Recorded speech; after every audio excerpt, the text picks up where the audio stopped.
Welcome to sociology classes. मैं हूं आपका दोस्त शिबू। आज हम सोशल मूवमेंट के बारे में डिस्कस करने वाले हैं। इस क्लास में सोशल मूवमेंट के रिलेटेड जो भी इम्पोर्टेंट टॉपिक्स है आज यहाँ पर हम इसको कवर करने वाले हैं। हम पहले देखेंगे कि सोशल मूवमेंट होता क्या है और इसके को क्या वो फीचर है जिसके द्वारा हम समझ सकते हैं कि ये एक सोशल मूवमेंट है। फिर देखेंगे stages of social movement, origin theories of social movement, जहां पर सोशल मूवमेंट किस तरीके से स्टार्ट होता है, अलग अलग क्या थ्योरीज है इसके रिगार्डिंग, अलग अलग थिंकर्स कौन से हैं जिन्होंने ये सारे थ्योरीज को दी है, इसके बारे में जानेंगे। फिर देखेंगे टाइप्स ऑफ सोशल मूवमेंट, जहां पर बहुत सारे अलग अलग स्कॉलर्स ने किस तरीके से सोशल मूवमेंट को डिफरेंशिएट किया है, क्लासिफाई किया है, इसके बारे में जानेंगे। जैसे David Aberle, Anthony Giddens, Horton and Hart, इन सारे जो थिंकर्स है इन्होंने सोशल मूवमेंट्स के अलग अलग टाइप्स क्या बताया है इसके बारे में जानेंगे।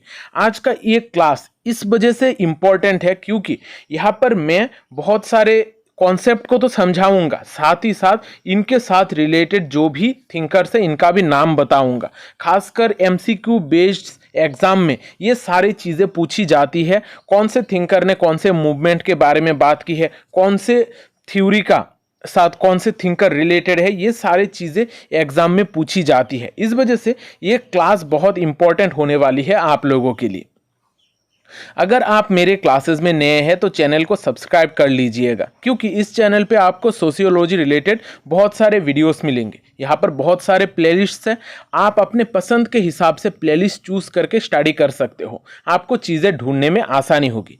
तो चलिए आज का ये जो सेशन है ये हम शुरू करते हैं। हम शुरुआत करते हैं सोशल मूवमेंट क्या है। हम सभी को लगता है कि हम सोशल मूवमेंट क्या है ये जानते हैं, लेकिन इसका जो एग्जैक्ट डेफिनेशन है ये हमें याद रखने की ज़रूरत है, क्योंकि यही डेफिनेशन हमें बाकी सारे अलग तरीके का जो भी कलेक्टिव एक्टिविटी है इसके साथ सोशल मूवमेंट को डिफरेंशिएट करने में मदद करता है। और ये एग्जाम में आता भी है और यहाँ पर हमें कंफ्यूजन भी बहुत ज़्यादा होता है कि कौन से मूवमेंट को हम सोशल मूवमेंट कहते हैं। पहले हम डेफिनेशन देखते हैं। A social movement is defined as a sustained collective action aimed at bringing or resisting social change outside the sphere of established institutions। अब इसका मतलब क्या है? सोशल मूवमेंट बेसिकली एक कलेक्टिव एक्शन है, यानी कि बहुत सारे लोग जब इकट्ठा मिलकर कोई कलेक्टिव एक्शन करते हैं और वो भी सस्टेन्ड होने चाहिए। सस्टेन्ड यानी कि ये टाइम टू टाइम बहुत समय तक चलनी चाहिए। जब इस तरीके का एक्शन होता है हमारे सोसाइटी में सोशल चेंज को लाने के लिए या फिर कोई भी सोशल चेंज को रोकने के लिए, तब इसको कहा जाता है सोशल मूवमेंट। यहाँ पर एक और इम्पॉर्टेंट चीज़ है, ये जो सोशल मूवमेंट होता है वो हमारे नॉर्मल एस्टेब्लिश्ड इंस्टीट्यूशंस के द्वारा नहीं होती है। ये कहीं एक अलग तरीके के लोग इकट्ठा होकर एक मूवमेंट करते हैं, तब इसको कहा जाता है सोशल मूवमेंट। यहाँ पर एस्टेब्लिश्ड इंस्टीट्यूशन के द्वारा अगर कोई मूवमेंट की गई तब उसको हम सोशल इंस्टीट्यूशन नहीं कहते हैं। जैसे ट्रेड यूनियन का मूवमेंट या फिर कोऑपरेटिव मूवमेंट। यहाँ पर ट्रेड यूनियन के मूवमेंट में क्या होता है, जो भी श्रमिक वर्ग के लोग हैं उनका लिए, उनके हक के लिए ट्रेड यूनियन में लड़ा जाता है, यहाँ पर मूवमेंट किए जाते हैं। लेकिन ये एक सोशल मूवमेंट का पार्ट नहीं है, क्योंकि यहाँ पर एक एस्टैब्लिश्ड ऑर्गेनाइजेशन है जिसके कुछ मेंबर्स हैं, लेकिन जो भी लोग इसका पार्ट बनते हैं, जो भी ट्रेड यूनियन मूवमेंट का हिस्सा बनते हैं, जो भी लोग होते हैं जिनके लिए लड़ा जाता है, वो हर कोई उस ट्रेड यूनियन का पार्ट नहीं होते हैं।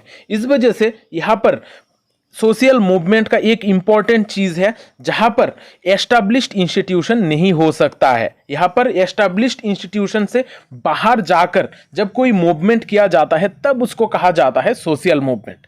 अब इसी सोशल मूवमेंट को हम दो फीचर्स के द्वारा समझ सकते हैं। दो इम्पॉर्टेंट फीचर्स है जो हमें बाकी कलेक्टिव एक्शंस से सोशल मूवमेंट को अलग करता है। पहला है सस्टेन्ड एक्शन। सस्टेन्ड एक्शन, यानी कि हम जब भी कलेक्टिवली एक्शन करते हैं, लोग एक साथ एकजुट होकर कोई एक्शन करते हैं, ये सस्टेन्ड होना चाहिए, बहुत समय तक ये चलना भी चाहिए। जैसे हम एग्जाम्पल के तौर पर ले सकते हैं मॉब या फिर क्राउड, जहां पर लोग इकट्ठा होते हैं।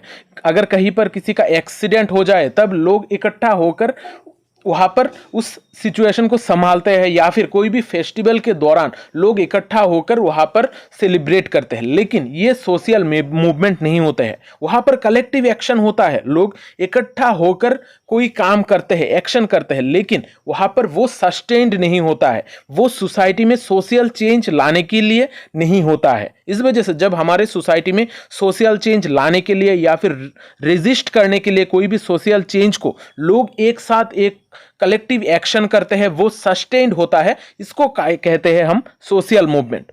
दूसरा जो इंपॉर्टेंट फीचर है वो है स्पॉन्टेनिटी ऑपरेट साइमल्टेनियसली। अब ये वर्ड आप लोगों को थोड़ा डिफिकल्ट लग सकता है। इसका मीनिंग है कोई भी जो कलेक्टिव एक्शन है वो स्पॉन्टेनियस होना चाहिए, यानी कि ये लगातार होती जानी चाहिए और साथ ही साथ ये साइमल्टेनियसली भी ऑपरेट करना चाहिए। यानी कि यहाँ पर सोसाइटी में जो लोग हैं वो इकट्ठा होकर एक साथ एकजुट होकर उसको करेंगे, और यहाँ पर जो मेंबरशिप होगा वो फिक्स्ड नहीं होगा कि कौन इसका मेंबर बनेगा, ये फिक्स्ड नहीं होगा। जो भी लोग इसके अंडर में आते हैं, जिसके लिए ये लड़ा जाएगा, सोशल मूवमेंट किया जाएगा, ये सारे लोग इस चीज का हिस्सा बनते हैं। यहाँ पर सिर्फ एक दो इंसान नहीं, बहुत सारे लोग मिलकर सोशल मूवमेंट करते हैं। अब सोशल मूवमेंट क्या है ये तो हमें पता चल चुका है। अब देखते हैं स्टेजेस ऑफ सोशल मूवमेंट। हमारे सोशल मूवमेंट के कुछ स्टेजेस है, कुछ स्टेज से होकर गुजरती है सोशल मूवमेंट। अब बहुत सारे अलग अलग स्कॉलर्स हैं जिन्होंने अलग तरीके का स्टेजेस के बारे में बात की है, लेकिन सबसे इंपॉर्टेंट जो स्टेजेस ऑफ सोशल स्ट्रेटिफिकेशन के बारे में बात की थी वो है ब्लूमर एंड टीली। इनका जो स्टेजेस ऑफ सोशल मूवमेंट है ये बहुत पॉपुलर है और इम्पॉर्टेंट भी है। यहाँ पर उन्होंने 4 तरीके का स्टेजेस के बारे में बात की थी। पहला है इमर्जेंस, फिर कोएल्स, ब्यूरोक्रेटाइज और डिक्लाइन। पहले हम जब कोई सोशल मूवमेंट स्टार्ट होता है, इसका पार्ट होता है इमर्ज। इमर्ज में कोई भी एक इशू को लेकर ये लोग इकट्ठा होने शुरू करते हैं, अवेयर होते हैं कि उनके साथ कोई एक इश्यू हो रही है, उनके साथ कोई प्रॉब्लम हो रही है, और यहाँ पर कोई एक लीडर भी उभर कर आता है। यानी कि यहाँ पर इमरजेंस होता है जहाँ पर लोग प्रॉब्लम के बारे में अवेयर होते हैं और एक लीडर होता है जो बाकी लोगों को समझाता है कि हमारा एग्जैक्ट प्रॉब्लम क्या है। फिर है कोएल्स। कोएल्स में लोग एक साथ कलेक्टिव होते हैं। यहाँ पर लोग ऑर्गेनाइज, जो भी सिस्टम होता है, जो मूवमेंट ऑर्गेनाइज हो रही है, इसको लोग ज्वाइन कर रहे होते हैं और यहाँ पर लोगों को इशू के बारे में अवेयर करते हैं और यहाँ पर लोगों के बीच में एक अवेयरनेस फैलाने की कोशिश की जाती है। फिर थर्ड स्टेप में आता है ब्यूरोक्रेटाइज, यानी कि इसको एक सिस्टमेटिक वे में ऑर्गेनाइज करना। जब ये यहाँ पर लोग इकट्ठा हो जाते हैं, एक सोशल मूवमेंट स्टार्ट होता है, तब यहाँ पर जो मूवमेंट का सिस्टम होता है वो एक ऑर्गेनाइज्ड स्ट्रक्चर बन जाती है। यहाँ पर बहुत बार देखा गया है कि जो पेड स्टाफ के द्वारा भी इस सोशल मूवमेंट को चलाया जाता है। यहाँ पर फिर ग्रास रूट वॉलंटियर जो होते हैं, जो एकदम लोकल लेवल पे काम करते हैं, उन लोगों की ज़रूरत नहीं होती है, क्योंकि यहाँ पर एक एस्टैब्लिश ऑर्गेनाइजेशन होती है जो लोगों की बात बाकी लोगों तक पहुँचाती है, या फिर कोई भी एक बॉडी, गवर्नमेंट बॉडी होती है, उनसे मांग रखती है। फिर जो चौथा स्टेज है वो है डिक्लाइन का स्टेज। डिक्लाइन का स्टेज से पहले जो ब्यूरोक्रेटाइज हुआ था, उसके वजह से एक सिस्टमेटिक ऑर्गेनाइजेशन बना। इसके वजह से हम देखते हैं कि सोशल मूवमेंट सक्सेसफुल हो सकता है, फेल हो सकता है, कोऑप्टेशन हो सकता है, रिप्रेशन, या फिर गो मेन स्ट्रीम, ये सारे चीजें हो सकती है। लेकिन इन सारे चीजों के होने के बाद आखिर में जाकर जो हमारा सोशल मूवमेंट का एंड होगा वो होगा डिक्लाइन, यानी कि जो भी सोशल मूवमेंट स्टार्ट होता है वो कभी ना कभी जाकर खत्म होता है। वो सक्सेसफुल भी हो सकता है, उसका वो फेल भी हो सकता है, लेकिन वो आखिर में जाकर डिक्लाइन ही करेगा, ये फिर बाद में नहीं रहेगा। जैसे हम इंडिया में बहुत सारे मूवमेंट्स देखते हैं, ये सारे मूवमेंट्स स्टार्ट होते हैं, यहाँ पर लोग ऑर्गेनाइज होते हैं, फिर एक सिस्टमेटिक वे में चलता है और बाद में इसका फुलफिल होने के बाद या फिर कोई भी एक रीजन होता है जिसके वजह से ये डिक्लाइन कर जाता है। ये जो 4 स्टेजेस है इसको जरूर याद रखिएगा, इसको पॉपुलराइज किया था ब्लूमर एंड टिली ने। अब देखते हैं origin theories of social movement. Social movement किस तरीके से स्टार्ट होती है, हमारे अलग अलग सोसाइटीज में किस तरीके का स्टार्टिंग पॉइंट हम देखते हैं, इसके रिगार्डिंग बहुत सारे थिंकर्स हैं जिन्होंने अलग अलग थ्योरीज के बारे में बात की थी। अब ये थ्योरीज के बारे में पढ़ेंगे, जहां पर हम आज ये 7 ओरिजिन थ्योरीज के बारे में देखने वाले हैं। Social unrest theory, relative deprivation theory, structural strain theory, resource mobilisation, revitalisation, theory of historicity और स्टेटस इनकॉन्सिस्टेंसी थ्योरी, ये 7 थ्योरीज के बारे में पढ़ेंगे। अब यहां पर एक चीज आप लोग ध्यान रखिएगा, ये जो थ्योरीज है इसके बीच में जो इन डेप्थ नॉलेज है, इन डेप्थ नॉलेज की हमें इतना ज्यादा जरूरत नहीं पड़ेगी।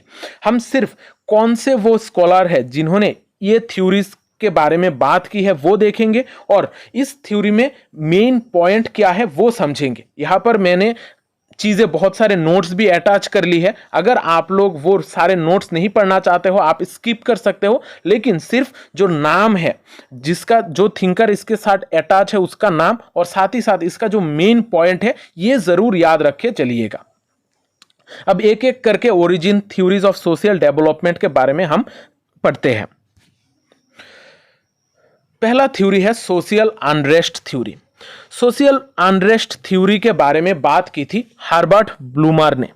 हर्बर्ट ब्लूमर एक इंटरैक्टिव पर्सपेक्टिव से बिलोंग करने वाले थिंकर है। यहाँ पर हर्बर्ट ब्लूमर का कहना है कि जो लोग हैं सोसाइटी में लोग इकट्ठा होकर रहते हैं, यहाँ पर कलेक्टिव अटेम्प्ट्स के द्वारा सोसाइटी में बदलाव लाने की कोशिश की जाती है। यानी कि सोसाइटी जो है वो एक अनरेस्ट में रहता है, सोसाइटी में लोग इकट्ठा रहते हैं, यहाँ पर लोगों के बीच में तनाव का सिचुएशन होता है, यहाँ पर कुछ अनरेस्ट होता है। इस अनरेस्ट के वजह से ही हमारे सोसाइटी में सोशल मूवमेंट्स होते हैं। यानी कि सोशल अनरेस्ट थ्योरी का मेन पॉइंट ही है कि सोसाइटी में लोग रेस्टलेस रहते हैं, अनरेस्ट के वजह से, सोसाइटी में कुछ अनरेस्ट सिचुएशन आने के वजह से सोसाइटी में हम सोशल मूवमेंट्स देखते हैं।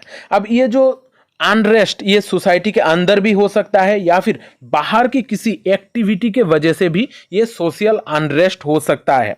इस सोशल अनरेस्ट थ्योरी को बहुत ज़्यादा क्रिटिसाइज किया गया था क्योंकि ये रैशनल डिस्कशन के बारे में कोई बात नहीं बताता है। यानी कि ये सिस्टमेटिकली साइंटिफिक तरीके से किस तरीके से इवॉल्व होता है इसके बारे में कुछ नहीं बताता है। ये सिर्फ बताता है कि सोसाइटी में अनरेस्ट के वजह से हमारे सोसाइटी में हम बहुत अलग अलग तरीके का सोशल मूवमेंट्स देखते हैं।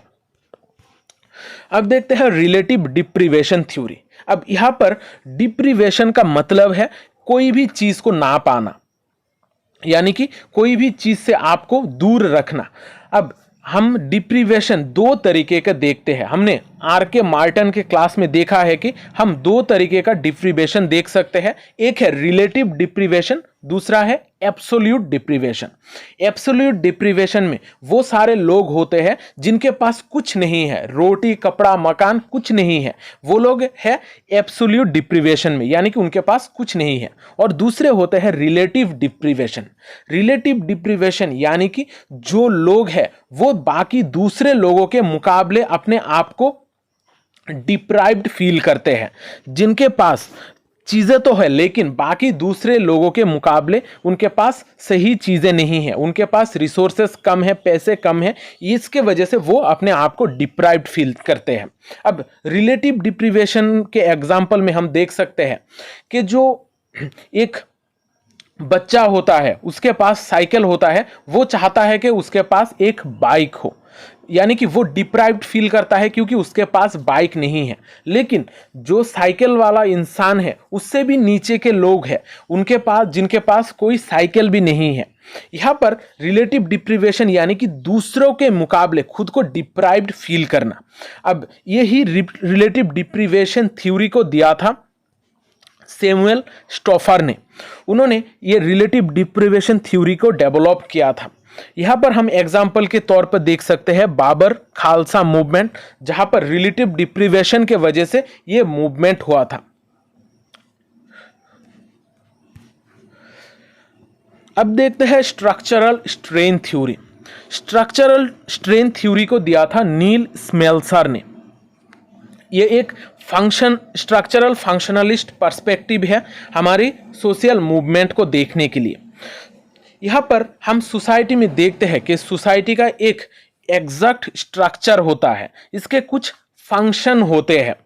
अब सोसाइटी में जब एक स्ट्रक्चर होता है, स्ट्रक्चर में बहुत सारे सोशल चेंजेस भी हम देखते हैं। स्ट्रक्चर में बहुत सारे बदलाव टाइम टू टाइम होते ही जाते हैं। यहाँ पर वैल्यू सिस्टम, इसका नॉर्म्स, ये सारे चीज़ों में बदलाव देखी जाती है। ये सारे बदलाव के वजह से सोसाइटी के स्ट्रक्चर में बहुत सारे तनाव का सिचुएशन होता है, यानी कि बहुत सारे स्ट्रेन हमें देखने को मिलती है। तब यहाँ पर जो भी लोग इस स्ट्रक्चर से बिलोंग करते हैं, वो इस स्ट्रक्चर को बचाने के लिए मूवमेंट करते हैं। जब इस तरीके का कोई मूवमेंट होता है, तब इसको कहा जाता है स्ट्रक्चरल स्ट्रेन थ्योरी। यहां पर स्ट्रक्चरल स्ट्रेन के वजह से सोसाइटी में कॉन्फ्लिक्ट और टेंशन भी हो सकती है। याद रखिएगा, स्ट्रक्चरल स्ट्रेन थ्योरी को दिया था नील स्मेल्सर ने। फिर है resource mobilisation theory. Resource mobilisation theory के बारे में बहुत सारे अलग अलग स्कॉलर्स हैं जिन्होंने बात की थी।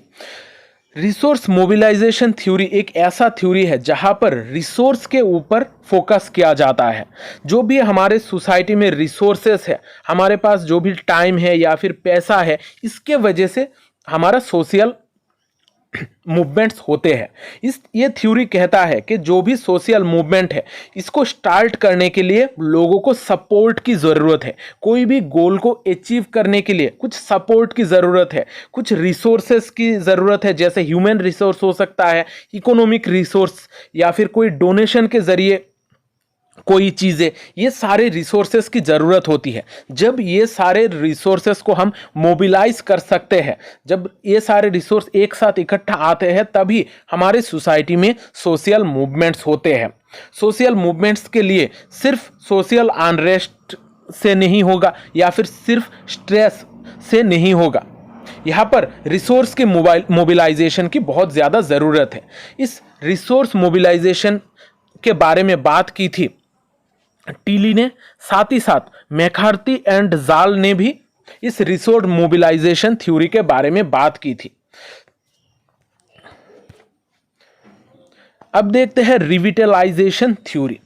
रिविटलाइजेशन थ्योरी के बारे में बात करते हैं वेल्स। अब रिविटलाइजेशन थ्योरी होता क्या है?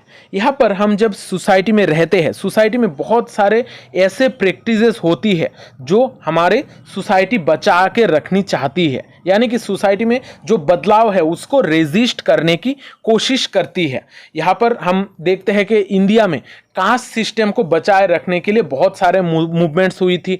साथ ही साथ हमारे हिंदू रिलीजियन या फिर मुस्लिम रिलीजियन को बचाए रखने के लिए भी बहुत सारे मूवमेंट्स होती रहती है।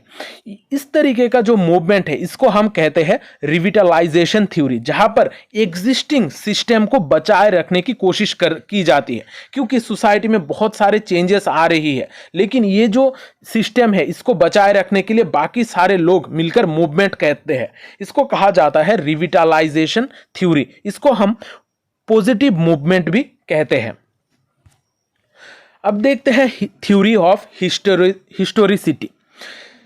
हिस्टोरिसिटी जो थ्योरी है, इसको डेवलप किया था एलेन टोरेन ने। एलेन टोरेन ने अपना book the voice and the I N analysis of social movement में इस थ्योरी ऑफ हिस्टोरिसिटी के बारे में बात की थी। थ्योरी ऑफ हिस्टोरिसिटी के मुताबिक हमारे सोसाइटी में जो सोशल मूवमेंट होते हैं उसका मेन रीजन होता है हिस्ट्री। हिस्ट्री में जो भी घटनाएं घटी है, जो भी चीजें हम हिस्ट्री में देखते हैं, उसी के वजह से, उसी के इन्फ्लुएंस के वजह से हम सोशल मूवमेंट्स देखते हैं। इस वजह से हिस्टोरिसिटी के हिसाब से जो हमारे सोशल मूवमेंट का मेन रीजन है वो है हमारा सोसाइटी। हिस्ट्री में जो भी चीज़ें घटनाएं घटी है उसके वजह से ही सोशल मूवमेंट्स होती है। एक इंडियन सोशियोलॉजिस्ट है टी.के. ओमेन, उन्होंने भी इस हिस्टोरिसिटी का जो कॉन्सेप्ट है इसको यूज़ किया था और उन्होंने इसको एक कोर फीचर के तरह माना था सोशल मूवमेंट के रिगार्डिंग। अब देखते हैं status inconsistency theory. Status inconsistency theory के बारे में बात करते हैं ब्रूम एंड लेंस्की। यहां पर लेंस्की ने ही पहली बार स्टेटस इनकॉन्सिस्टेंसी के बारे में बात की थी। ब्रूम एंड लेंस्की ने मिलकर स्टेटस इनकॉन्सिस्टेंसी थ्योरी दिया था। इस थ्योरी के मुताबिक हमारी सोसाइटी में जो भी सोशल मूवमेंट होती है इसका मेन रीजन है स्टेटस इनकॉन्सिस्टेंसी। स्टेटस इनकॉन्सिस्टेंसी यानी कि लोगों के बीच में उनका जो स्टेटस है, उनका जो रैंकिंग है, इसके बीच में एक फर्क होता है। जो भी लोग जिस तरीके का क्वालिफिकेशन अचीव कर रहे हैं या फिर उनका जिस तरीके का क्वालिटी है उसके मुताबिक वो लोग सोसाइटी में उनका स्टेटस नहीं बन रहा है। उनका ऑक्यूपेशन, इनकम, ये सारे चीज़ें, उनका जो स्टेटस है उसके साथ रिलेवेंट नहीं हो रहा है। जैसे हम आजकल देखते हैं कि बहुत सारे पीएचडी स्कॉलर्स हैं जिन्होंने पीएचडी कंप्लीट की है लेकिन छोटे छोटे नौकरियां कर रहा है, प्राइवेट कंपनी में जॉब कर रहे हैं, यहाँ तक कि डिलीवरी बॉय का भी काम करना पड़ रहा है। यहाँ पर उनके स्टेटस के बीच में, स्टेटस और उनका जो क्वालिफिकेशन है इसके बीच में मैच नहीं हो रहा है। इसी को हम कहते हैं स्टेटस इनकॉन्सिस्टेंसी। अब इसी स्टेटस इनकॉन्सिस्टेंसी के वजह से बहुत सारे लोग इकट्ठा होते हैं और जब कोई मूवमेंट करते हैं इसको हम कहते हैं स्टेटस इनकॉन्सिस्टेंसी के द्वारा सोशल मूवमेंट। अब हम देखते हैं टाइप्स ऑफ सोशल मूवमेंट के बारे में। हमने origin theories of social movement के बारे में पढ़ ली है। आशा करता हूं उस पोर्शन में अब कोई दिक्कत नहीं है। आप फिर भी वहां पर बहुत सारे नोट्स मैंने अटैच करके रखी है, वो लोग पढ़ लोगे तो इजीली चीज़ें आप लोगों को समझ में आ जाएगी। अब हम देखते हैं टाइप्स ऑफ सोशल मूवमेंट्स के बारे में। सोशल मूवमेंट्स के बहुत सारे अलग अलग टाइप्स है। आप अगर बहुत बुक्स देखोगे या फिर ऑनलाइन में देखोगे तो बहुत सारे अलग अलग तरीके का टाइप्स की बात की गई है, लेकिन हर टाइप्स को हमें पढ़ने की ज़रूरत नहीं है। हम कुछ स्पेसिफिक सोशल मूवमेंट के टाइप के बारे में पढ़ेंगे जहां पर अलग अलग स्कॉलर्स ने किस तरीके का टाइप्स के बारे में बात करी है उसके ऊपर हम फोकस करेंगे। हम पहले देखेंगे डेविड आबेरली का कॉन्सेप्ट। डेविड आबेरली एक सोशल थिंकर है जिन्होंने सोशल मूवमेंट के टाइप्स के बारे में बात की है। उन्होंने कहा है कि हमारा जो सोशल मूवमेंट है इसको हम दो चीज़ों के द्वारा समझ सकते हैं, दो चीज़ों के हिसाब से इसको हम क्लासिफाई कर सकते हैं। एक है what the movement wants to change, यानी कि ये मूवमेंट किस तरीके का बदलाव लाने की कोशिश कर रहा है, यानी कि कौन से इंसान में, ये कि इंडिविजुअल या फिर एवरीवन, किस में बदलाव लाने की कोशिश कर रहा है। और दूसरा है how much change they want, यानी कि कितने हद तक बदलाव की बात की जा रही है। क्या लिमिटेड यानी कि कुछ लोगों की बदलाव की बात की जा रही है या फिर रेडिकल यानी कि टोटल वे ऑफ लाइफ में बदलाव की बात की जा रही है। ये दो क्राइटेरिया के हिसाब से डेविड आबेरली ने 4 तरीके का सोशल मूवमेंट की बात की है। ऑल्टरनेटिव, रिडेम्पटिव, रिफॉर्मेटिव और रिवोल्यूशनरी। इसको आप ट्रिक के साथ भी यूज कर सकते हो, याद रख सकते हो। ARRR ये याद रख लीजिएगा, आपको ये 4 तरीके का सोशल मूवमेंट याद हो जाएंगे। पहला है alternative social movement. Alternative social movement में एक इंडिविजुअल को बदला जाता है और वो भी उसमें लिमिटेड बदलाव की ही बात की जाती है। फिर है रिडेम्पटिव, जहां पर कुछ इंडिविजुअल की बदलने की बात की जाती है लेकिन उस इंडिविजुअल में बहुत सारे बदलाव यानी कि उनके टोटल वे ऑफ लाइफ में बदलाव लाने की कोशिश की जाती है। फिर है रिफॉर्मेटिव। रिफॉर्मेटिव में बहुत सारे लोग सोसाइटी के लगभग हर इंसान को बदलने की बात की जाती है, लेकिन ये जो चेंज है ये लिमिटेड है, ये बहुत कम हद तक इनमें बदलाव लाई जाती है। और आखिरी जो सोशल मूवमेंट का टाइप है वो है रिवोल्यूशनरी, जहां पर हर इंसान में बदलाव लाने की बात की जाती है और वो भी रेडिकल चेंज, यानी कि पूरी तरीके से उनके टोटल वे ऑफ लाइफ में बदलाव की बात की जाती है। अब इसको हम थोड़ा और डिटेल में समझने की कोशिश करते हैं। पहला है alternative social movement. Alternative social movement में कुछ इंडिविजुअल लेवल पे बदलाव की बात की जाती है। यहाँ पर क्लासिफाई किया जाता है कि हम सोसाइटी में कुछ छोटे चेंजेस लाएंगे, माइनर चेंजेस लाएंगे, साथ ही साथ जो लोग हैं उनमें भी चेंजेस कम ही आएंगे। यहाँ पर जैसे एग्जांपल ले सकते हैं birth control drive. Birth control drive में हर इंसान को टारगेट नहीं किया जाता है, कुछ पर्टिकुलर लोगों को टारगेट किया जाता है, उनको बर्थ कंट्रोल करने के बारे में समझाया जाता है या फिर कोई मेडिकेशन प्रोवाइड की जाती है। इस तरीके का जो मूवमेंट है इसको हम कहते हैं ऑल्टरनेटिव सोशल मूवमेंट। फिर दूसरे तरीके का मूवमेंट है रिडेम्पटिव सोशल मूवमेंट, जहां पर कुछ इंडिविजुअल्स में बदलाव लाई जाती है, लेकिन यहाँ पर जो चेंज होगा वो रेडिकल होगा, यानी कि उनके लाइफ में बहुत ज़्यादा बदलाव होगा। जैसे हम एग्जाम्पल के तौर पे ले सकते हैं इजावा कम्युनिटी का, जो केरला का है, जहाँ पर नारायण गुरु ने कुछ सोशल प्रैक्टिस में बदलाव लाने की बात की थी। वहाँ पर उनके सोसाइटी में उनके सोशल प्रैक्टिसेस, वो लोग जो भी प्रैक्टिसेस करते हैं उनमें टोटल बदलाव लाई गई थी। इस तरीके का जब कोई मूवमेंट होता है उसको कहा जाता है रिडेम्पटिव सोशल मूवमेंट, जहाँ पर कुछ लोगों में टोटल वे ऑफ लाइफ में बदलाव लाई जाती है, रेडिकल बदलाव लाई जाती है। फिर है रिफॉर्मिस्ट सोशल मूवमेंट। रिफॉर्मिस्ट से ही आप लोगों को पता चल गया है कि ये वर्ड आपके सोसाइटी में रिफॉर्म की बात की करती है, यानी कि यहाँ पर बहुत सारे लोगों में रिफॉर्म की बात की जाती है। सोसाइटी में बहुत सारे एग्जिस्टिंग प्रैक्टिसेस है जो गलत है, उसमें बदलाव लाने की बात की जाती है। यहाँ पर जो बदलाव लाया जाएगा ये बहुत सारे लोगों में, लेकिन बहुत सारे लोगों में बदलाव लाया जाएगा वो भी कम परिमाण में, यानी कि उनके टोटल लाइफ में हम बदलाव नहीं लाएंगे, सिर्फ कुछ हिस्सों में कुछ चेंजेस हम करेंगे।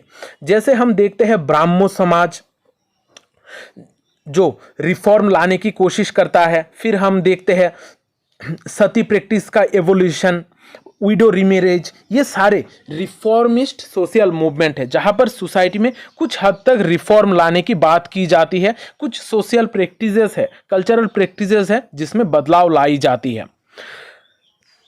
फिर हम देखते हैं revolutionary social movement. Revolutionary social movement में एकदम टोटल सोसाइटी को ही बदल देने की बात की जाती है। यहाँ पर जो एग्जिस्टिंग प्रैक्टिसेस है उन सारे प्रैक्टिसेस को ख़त्म करके नए तरीके का प्रैक्टिसेस का इंट्रोड्यूस करने की बात की जाती है। यहाँ पर सोसाइटी में हर इंसान को बदलने की बात की जाती है।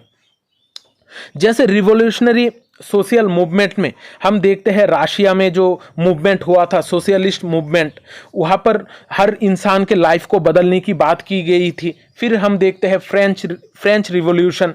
इस तरीके का बहुत सारे रिवॉल्यूशन है जो हमारे सोसाइटी में होते हैं, जो टोटल वे को बदलने की कोशिश करता है। इस तरीके का मूवमेंट को हम कहते हैं रिवॉल्यूशनरी सोशल मूवमेंट। अब देखते हैं एंथोनी गिडेंस ने सोशल मूवमेंट के क्या क्या टाइप्स के बारे में बात की थी। एंथोनी गिडेन ने मॉडर्न सोसाइटी में 4 तरीके का सोशल मूवमेंट की बात की थी, यानी कि हमारे आजकल का जो मॉडर्न सोसाइटी है वहाँ पर हम 4 तरीके का सोशल मूवमेंट्स देखते हैं। एक है डेमोक्रेटिक मूवमेंट, फिर पीस मूवमेंट, इकोलॉजिकल मूवमेंट और लेबर मूवमेंट। डेमोक्रेटिक मूवमेंट वो सारे मूवमेंट है जहां पर हमारे पॉलिटिकल राइट के लिए मूवमेंट किया जाता है। फिर है पीस मूवमेंट, हमारे शांति के लिए, दुनिया में शांति बजाय रखने के लिए जो मूवमेंट्स होते हैं वो है पीस मूवमेंट। फिर इकोलॉजिकल मूवमेंट, जहां पर एनवायरनमेंट को प्रोटेक्ट करने के लिए जो मूवमेंट किए जाते हैं। और आखिर में है लेबर मूवमेंट, कोई भी इंसान किस जगह पर काम कर रहा है उनके वर्क प्लेस के सिचुएशन के लिए, साथ ही साथ उसके वेजेस के लिए जो मूवमेंट किए जाते हैं वो है लेबर मूवमेंट्स। एंथोनी गिडेंस के हिसाब से हमारी मॉडर्न सोसाइटी में ये 4 तरीके का मूवमेंट्स हमें देखने को मिलते हैं। अब इसको याद रखने का जो ट्रिक है वो है DPEL। ये वर्ड याद रख लीजिएगा तो आपको ये मूवमेंट्स आसानी से याद हो जाएंगे। या ये जो एंथनी गिडेंस का टाइप्स है ये बहुत इंपॉर्टेंट है क्योंकि यहाँ से एग्जाम में पूछा जा चुका है ऑलरेडी। इसको लाइटली मत लेना, इसको अच्छी तरीके से याद करके जाना। अब देखते हैं हॉर्टन एंड हार्ट का क्लासिफिकेशन। हॉर्टन एंड हार्ट ने सोशल मूवमेंट को 6 हिस्सों में बांटा था, यानी कि 6 तरीके का सोशल मूवमेंट के बात उन्होंने की थी। माइग्रेटरी मूवमेंट, फिर एक्सप्रेसिव, रिफॉर्म, रिवोल्यूशनरी, रिक्रिएशनरी और यूटोपियन मूवमेंट। पहला है migratory movement. Migratory social movement में लोग कोई ना कोई इशू के वजह से, कोई लार्ज नंबर में बहुत सारे लोग इकट्ठा होकर जब एक जगह से दूसरी जगह पर चले जाते हैं, इसको हम कहते हैं माइग्रेटरी सोशल मूवमेंट। ये सोशल मूवमेंट इस वजह से होता है क्योंकि बहुत सारे लोग एक साथ मिलकर, एकजुट होकर एक जगह से दूसरी जगह पर जाते हैं। उनके बेटर फ्यूचर के लिए वो लोग एक मूवमेंट करते हैं। जैसे हम देखते हैं कि बांग्लादेश से मास माइग्रेशन हुई थी इंडिया में, यानी कि लोग बांग्लादेश से इंडिया में आए थे बेटर लाइफ के लिए, एक बेटर अपॉर्चुनिटी के लिए। इस तरीके का जब मास माइग्रेशन होता है इसको हम कहते हैं माइग्रेटरी सोशल मूवमेंट। फिर है expressive social movement. Expressive social movement में जो भी लोग होते हैं वो अपने आप को एक्सप्रेस करने की कोशिश करते हैं, अपना जो आर्ट कल्चर है इसको शो करने की कोशिश करते हैं। एक्सप्रेसिव मूवमेंट में हम ले सकते हैं हिपी मूवमेंट। हिपी मूवमेंट में जो भी लोग थे वो अपने आप को जंगल के बासी जैसे रखने की कोशिश करते हैं, यानी कि उनके कोई नॉर्म्स नहीं होंगे, उनके कुछ रूल्स रेगुलेशंस नहीं होंगे। जिस तरीके से जंगल में लोग रहते हैं उसी तरीके से वो लोग रहना पसंद करते हैं।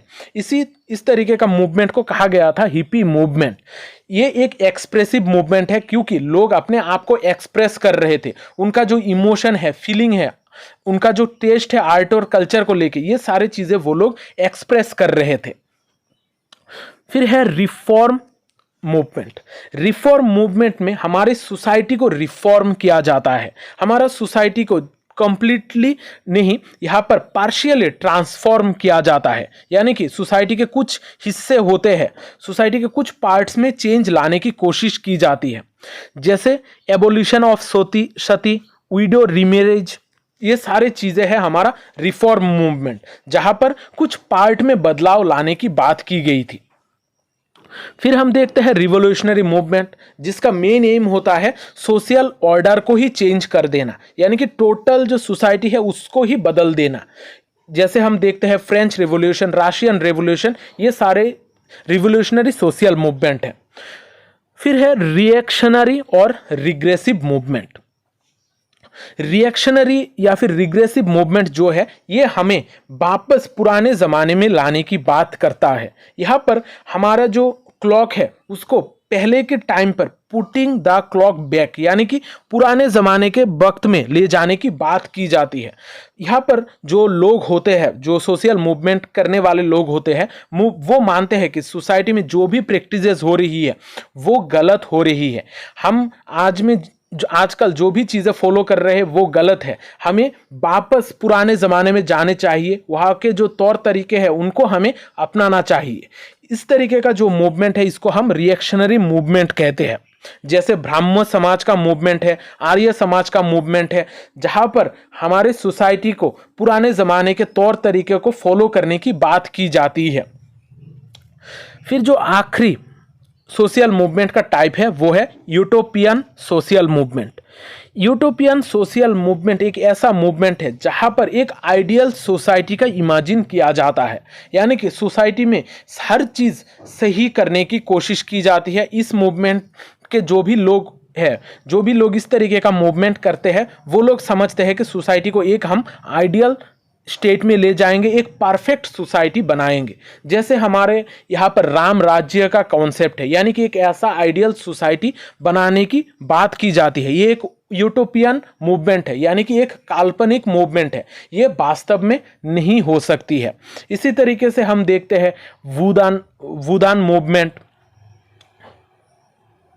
जहां पर लोगों को भूदान कर देने की बात की जाती है। जो भी गरीब लोग हैं उनको चीज़ें प्रोवाइड करने की बातें की जाती है। यहाँ पर सर्वोदय मूवमेंट भी हम देखते हैं, जहाँ पर हर किसी का भलाई होगा। ये सारे जो मूवमेंट्स है, ये है यूटोपियन मूवमेंट, जहाँ पर एक काल्पनिक इमेजिनरी सोसाइटी देखी जाती है, लेकिन ये लगभग वास्तव में इम्पॉसिबल होता है। यहाँ पर हमने बहुत सारे सोशल मूवमेंट के टाइप के बारे में पढ़ा है। आशा करता हूँ आज का ये जो क्लास है ये आप लोगों को बहुत हेल्पफुल लगा होगा। तो आज का क्लास यहाँ पर ही ख़त्म करता हूँ। अगर क्लास अच्छा लगा है तो कमेंट कर देना, साथ ही साथ वीडियो को लाइक और शेयर भी ज़रूर कर देना, क्योंकि शेयरिंग इज़ केयरिंग। मिलते हैं अगली क्लास में, तब तक अच्छे रहिए, स्वस्थ रहिए और लोगों में प्यार बांटते रहिए। जय हिंद।